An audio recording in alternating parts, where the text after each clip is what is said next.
Magandang buhay po mga best friend. Welcome po sa Best Friend Moto. In this vlog mga best friend ay tuturuan ko po kayo kung paano po tayo mag-duplicate ng remote nitong XMAX 300. The same procedure po itong gagawin natin na DIY mga best friend. The same procedure po ito sa Aerox S, Aerox version 1 tsaka version 2, NMAX version 2 tsaka version 2.1.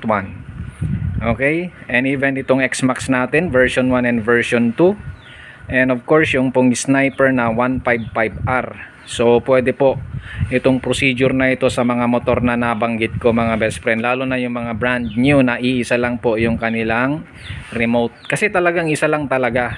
Okay, ewan ko ba kung anong dahilan ng mga kasa hindi pa natin natanong mga best friend, pero yun, isa lang ang remote na ibinibigay na nila ngayon mga best friend.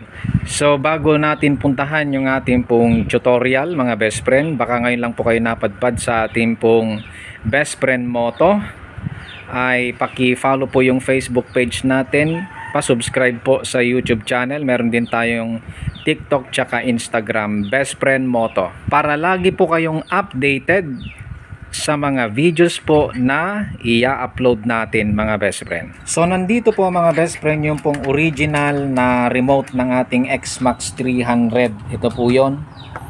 Okay, ito yung kanyang likuran, ito yung kanyang harapan. Andito yung pinipindot mga best friend. Ito, ayan o, may ilaw siya.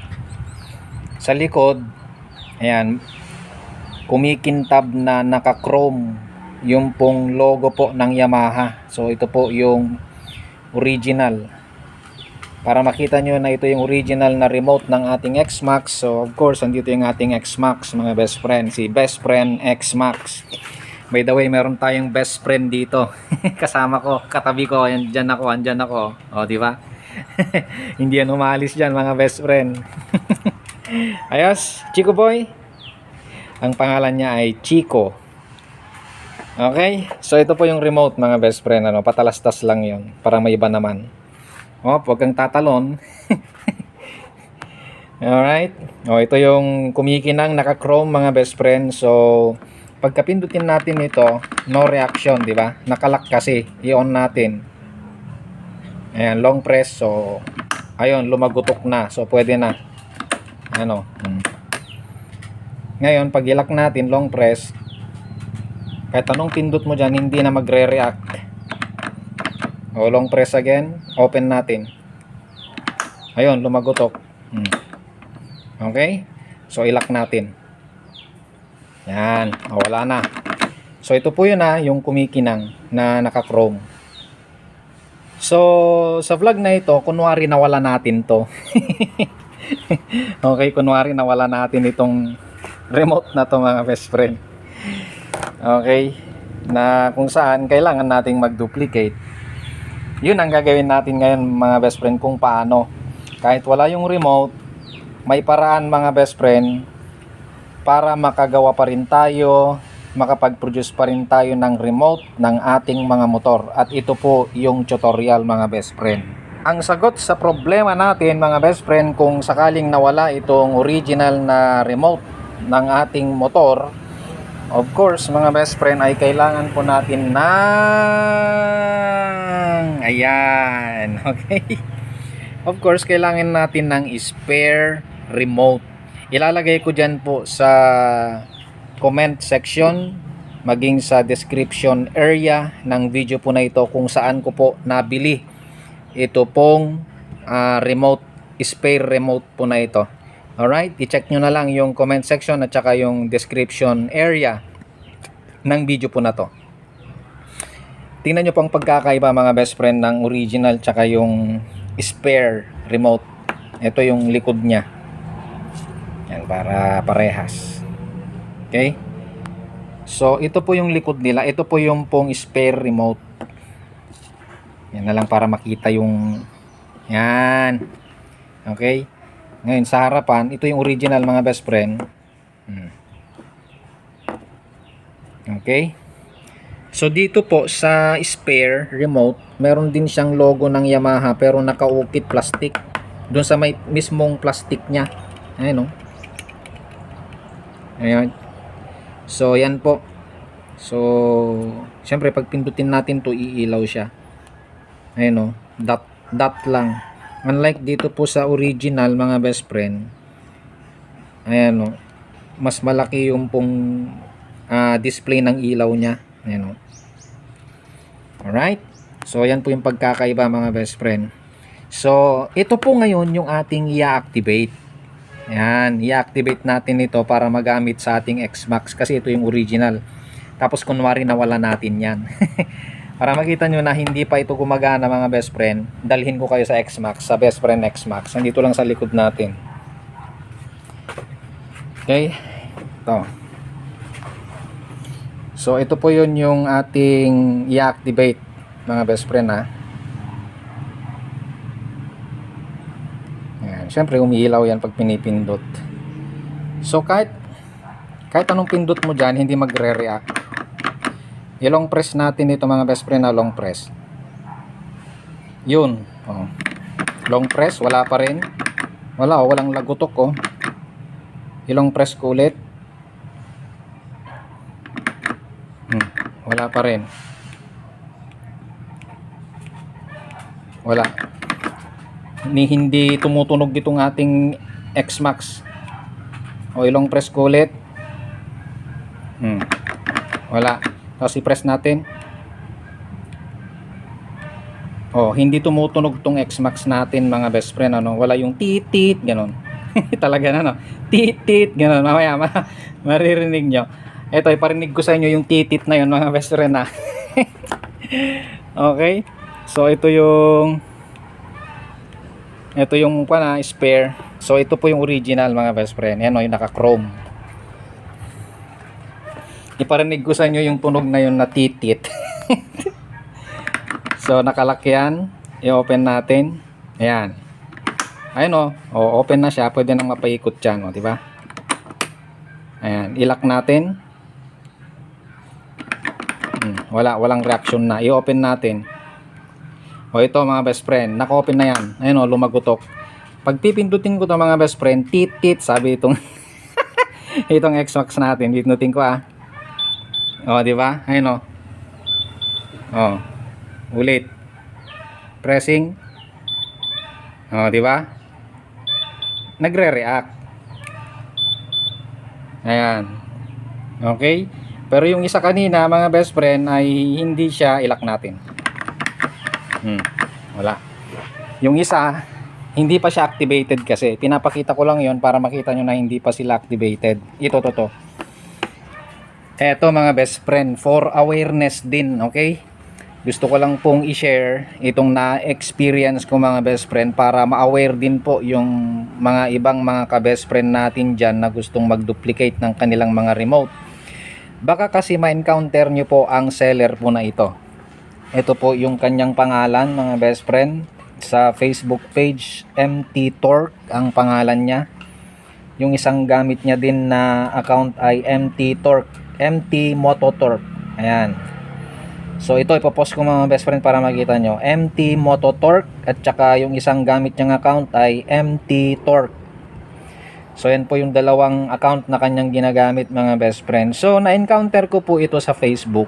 In short, nag-order ako sa kanya ng remote ganito na spare remote na pang-duplicate. Pero hindi ito yung galing sa kanya mga best friend. So i-explain lang natin. Ngayon, to make the long story short, cash on delivery po siya. So pinadala po niya yung pong remote sa pamamagitan ng LBC at nagkakahalaga lahat yung pong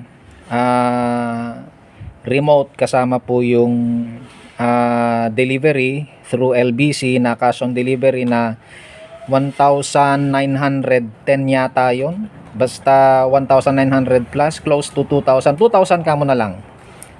Ayan. So 2,000 mga best friend. Ngayon, upon delivery po ng LBC, nagkataon po mga best friend na nasa school po ako. So yung school namin ay malayo po sa bahay. At tinanong ko yung rider kung pwede niyang i-deliver dun po sa aking school. Ay negative daw po. At sinabi ko rin kung pwede kaming magkita ng alas 6 kasi alas 6 pa ako makakauwi. Negative din daw po. So to make the long story short once again, dahil nga po hindi nagtutugma yung aming pong schedule mga best friend, sinabi ko na lang dun sa rider ng LBC na isoli na lang niya yung parcel. Ayan, yung item na i-deliver niya, which is yung remote nga. So, yun, ni-return. Ang ginawa ko, syempre, nung ni-return, kasi kailangan ko talagang magkaroon ng another remote kasi wala tayong spare key. Nag-search ako sa Shopee kung merong mabibiling remote or spare remote para po sa pag-duplicate ng remote ng XMAX 300. At yun nga ay meron tayong nahanap mga best friend na mas hamak na mas mura. Alam nyo po kung magkano mga best friend? Ito po ipopost ko, 1,159. O di ba? Ang laki ng natipid natin, halos 50% mga best friend. Ngayon, ito po yung pong seller na to, which is itong MT Torque na to, itong MT Moto Torque na to na seller, kung ano-ano na yung pinopost niya mga best friend, ewan ko ba, hindi ko naman sinira yung item niya, hindi ko naman kinuha yung item niya, tapos hindi ko na, nakabalik naman yung item sa kanya, di ba? Karapatan kasi natin yun. Ang ibig kong sabihin mga best friend, kung kinancel ko man yun ay dahil nga hindi magtagpo yung schedule namin nung delivery. Tapos mga best friend, good thing kasi nakahanap ako ng mas mura. O di ba? So, kung titingnan natin mga best friend, karapatan ko 'yon bilang customer na i-reject, i-return, i-cancel kahit pa cash on delivery 'yan. Yung Shopee nga, Lazada, pwede tayong mag-cancel pwede tayong mag-return. Kahit cash on delivery pa 'yon na galing mismo sa seller, walang problema 'yon. Dahil karapatan talaga natin 'yon mga best friend bilang customer. Ayan, buti naman sana kung kinuha ko yung unit o kaya binuksan ko yung unit tapos may nawala, ganyan, o kaya may nasira tapos hindi ko binayaran, ganyan, di-return ko lang. Yun ang ibang usapan yun. Itong sitwasyon natin mga best friend, hindi nga kami nagkita nung delivery boy mga best friend. So, yun, awareness lang, for awareness lang purposes. Nasa sa inyo na kung bibili kayo dun sa seller na yun na napakamahal. Ayan, for awareness din dun sa seller na yun, sobrang magpatong ng bahala na kayong mag-judge mga best friend. Imbes na dalawa na sana mabibili yung ganito, isa pa lang dahil nga grabe naman 2,000 kumpara mo dito 1,000 lang mga best friend. So awareness din mga best friend, para patas din kami kung ano-anong pinopost niya sa XMAX group mga best friend. Kaya ito i-counter din natin siya. Okay, sa mga bibili mga best friend, dito na kayo sa Shopee na to, nandyan yung link sa comment section, sa description area, i-click nyo lang yan mga best friend, mapupunta kayo dun sa mismong pinagbilhan ko na to. At meron, ito pa maganda, kompleto na tong video na to ma-aware na kayo okay, makakapag-isip ng tama, makakapamili ng tama, di ba mga best friend? Makakatulong pa ang video na to kasi nga kompleto na to, may tutorial pa kung paano natin gawin mga best friend itong pag-duplicate dito. Alright, eto na mga best friend, dito na tayo sa tutorial kung paano na natin i-activate itong spare remote na to. So ito yung original mga best friend, nasa kaliwa. So kunwari ay nawala natin ito dahil lang first na dapat na kondisyon kapag i-activate natin itong spare remote, dapat yung original ay wala talaga dito sa malapit sa mismong motor. Kaya ilayo natin ito, in short mga best friend, itong original na remote na to, ilagay natin sa malayo mga best friend. Tapos kunwari nawala. So ayan mga best friend, malayo na yung remote, yung original remote natin dun sa XMAX mga best friend. Kaya punta na tayo dun po sa XMAX at ituturo ko na, gawin na natin mga best friend yung pong pinaka procedure ng pag-activate natin nitong spare remote na to para gumana sa ating XMAX 300. Let's go. Okay mga best friend, nandito na po tayo sa harapan ng ating best friend XMAX at nandito na rin po yung pong spare remote na i-activate po natin. Ayan, ito po. I-focus lang natin para makita po ninyo. Ayan. Ayan. Okay. So ngayon mga best friend, ilagay lang natin itong remote na to dyan. So ang step mga best friend dun sa ating pag-activate nitong spare remote na to mga best friend ay ito. Okay. Ito, syempre andito yung knob mga best friend, andito sa baba. Then dito po kayo tumingin dito sa may parte po dito ng display panel natin. May magbi-blink kasi dyan. Ngayon ang gagawin natin mga best friend, i-long press natin ito para mag-blink dyan ng isang beses. Pag nag-blink po siya, bitawan nyo po itong knob. Gawin nyo po yun ng 3 beses. At sa pangatlong beses mga best friend ay magi-steady po yung ilaw dito. Yung ilaw dito mga best friend ay parang icon siya na susi dito po sa XMAX. Ayan, ewan lang natin kung ano yung itsura nung icon na yon dun sa NMAX, sa Aerox at maging sa Sniper mga best friend. Pero dito po sa XMAX, yung icon na yon ay na ilaw ay parang susi ang itsura niya mga best friend. So gawin natin yung procedure na yon, 3 beses nating ilolong press ito.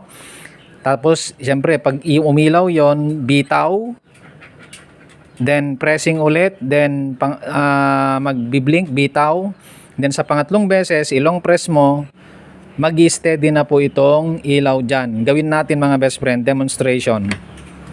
Unang pagkakataon may magbi-blink po doon, pansinin ninyo. 1, next, pangalawa, long press. 2, yan, nirelease ko siya tapos prenes ko ulit. Yan, pangatlo, nag-steady na siya. Then bitaw mga best friend, ano. Ngayon, ito, kapag ka nag-steady na po yung pong ilaw dyan, bitawan nyo po dito sa may, ayan, pagka nagbi-blink po na ganyan, ibig sabihin, nagre-reset po yung process. Kaya dapat mabilisan po itong gagawin natin mga best friend, wag tayong babagal-bagal. Kasi kumbaga magka-cancel yung procedure, babalik ka na naman sa pinakaunang step pagka ganon mga best friend, alright? Ngayon, let's say andun na tayo sa nag-steady. Nag-steady na yung ilaw dyan sa pangatlong pag-press natin. Ang gawin mo, ay bitawan mo siya habang nakailaw pa rin yung naka-steady, then antayin mo na mamatay mga best friend. Pag namatay yung pong naka-steady na ilaw, ay yun po yung sinyales na kailangan na nating ipasok yung pong 6-digit code ng mismong XMAX mga best friend, alright? Yung 6-digit code na yon, yun po yung tinatawag na red code.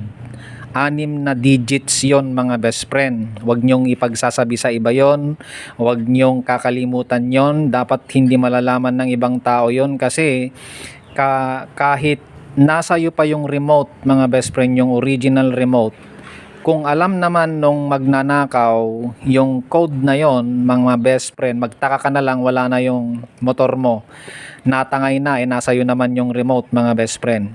Kaya dapat sikretong malupit yung 6 na code na yon. So yung red code na yon mga best friend ay galing po yun mismo sa kasa kung saan nyo po bibilhin yung motor, kasama po yung original na remote, may kasamang red code. Ipakita ko po sa inyo mga best friend yung halimbawa, kasi itong spare remote na ito spare kasi ito, di ba? Ayan, okay, meron po siyang kasamang red code.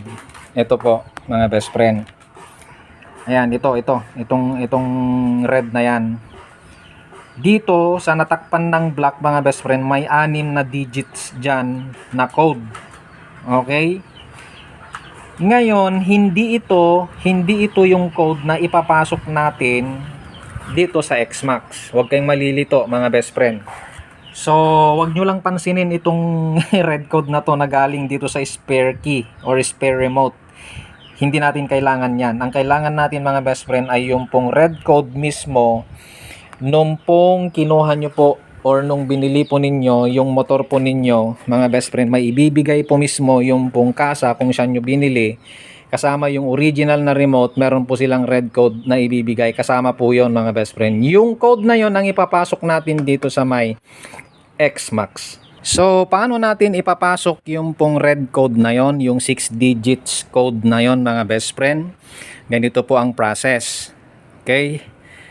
Kapag ka nag-steady po kasi, yung pong ilaw dyan, yung icon, antayin mo na mamatay. At pagka namatay, mga best friend, ipasok mo agad yung 6 digit na yon. Sa panong paraan, pindutin mo itong knob na to, ilong press mo siya, mga best friend. Habang nilolong press mo kasi siya, magbi-blink ito dito. Habang nilolong press mo siya, mga best friend, hindi humihinto yung pong pag-blink niya dyan, mga best friend. Halimbawa, let's say yung pong first digit ng code mo ay let's say 2. Kunyari lang 2. Pag pinindot mo ito, mga best friend, antayin mo lang na mag-blink ng dalawa. Pagka nag-blink na ng dalawa, bitawan mo na itong knob. So ganun lang po yung pag-enter ng mga digits. Halimbawa, another example, let's say ang second digit number is number 8. 8. Okay, 8. 8. So, syempre, pipindutin mo to, ilolong press mo ulit. Long press mong ganyan. Then, antayin mo na mag-blink doon ng 8 beses. Ganun lang po yung process, mga best friend. Ano? Pag nag-blink na siya ng 8 beses, bitawan mo na to. Hanggang matapos mo yung 6 na code. Ngayon, let's say, andun na tayo sa pang-6, nasa last digit na tayo. Kunwari ang last digit ay 5. So upon pressing, long press mo, then antayin mo na mag-blink ng 5. Then bitawan mo, mga best friend. Pag bitaw mo, mga best friend, pindutin mo ito ng isang beses, mabilisan lang. Then pagkapindot mo ng isang beses na mabilisan, balikan mo din, tapos ilong press mo siya. Habang nilolong press mo siya, mga best friend, antayin mo na mag-react itong motor kasama yung remote. Pag nag-react na yung motor, mga best friend, bitawan mo na yung pong knob, then kunin mo na yung remote, pindutin mo ng isang beses, yun na, activated na, mga best friend, itong remote na to. Okay, sana ay clear yon, sana ay maliwanag yung explanation ko sa process, mga best friend, ng pag-activate ng spare remote na to. Okay, so gawin na natin, mga best friend, dyan lang yan. Dun sa pinakauna, bumalik. Again, mabilisan to, dapat consistent yung speed. Kasi pagka babagal-bagal tayo, magre-reset siya, makakancel yung procedure, kaya babalik ka na naman sa una. So ito, umpisan na natin. Pressing dun sa pinakauna, may magbi-blink dun na isa, then i-release natin mamaya. Yun, then pressing ulit, 3 beses natin nagagawin. Pangalawa to, ayan, then pangatlong beses na naka-steady, mag-i-steady po yung ilaw dyan. Antayin mo na mamatay, then ipasok mo na yung 6 digit. Okay, press mo na, 1, 2, 3, 4, 5, 6, 7, 8. Bitaw, kunwari 8. Tapos next, i-press mo lang. Kunwari yung susunod naman 5, 3, 4, 5. Bitaw. Ganun lang, mga best friend. Simple, di ba? Hanggang matapos mo po yung pong pang 6 digit. Hindi ko na ipapakita, syempre. Baka malaman nyo yung code ko, mga best friend, puntahan nyo itong XMAX ko na nakawin nyo pa. Okay, ayun, nakita nyo na nag-blink ng mabilis. Ibig sabihin, nag-reset na yung process, na-cancel na yung process. Uulitin na naman natin sa pinakauna, mga best friend. Alright, so gawin na natin, mga best friend. Hindi ko ipapakita yung code, kunwari lang yun, yung first digit na 8. Mga best friend, bahala kayong maghula. yung second digit na 5, kunwari din yun, mga best friend, bahala din kayong maghula. Alright, so gawin na natin, mga best friend, baka gawin pa ng iba.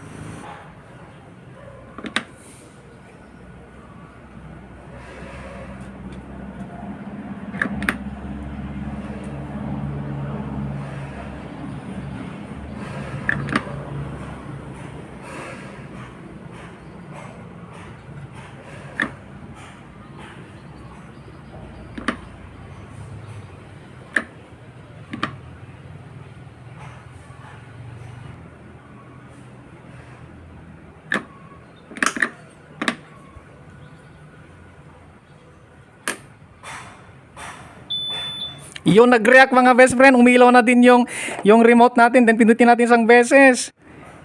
Tingnan natin. Tingnan natin ha. Ayun na mga best friend, pwede na oh. Oh, di ba? Oh. Oh, di ba mga best friend, pinipindot ko siya. Oh. Ayun oh. O, tingnan nyo itong knob mga best friend, pindutin natin. Ayun oh, nag-react na siya. Alright!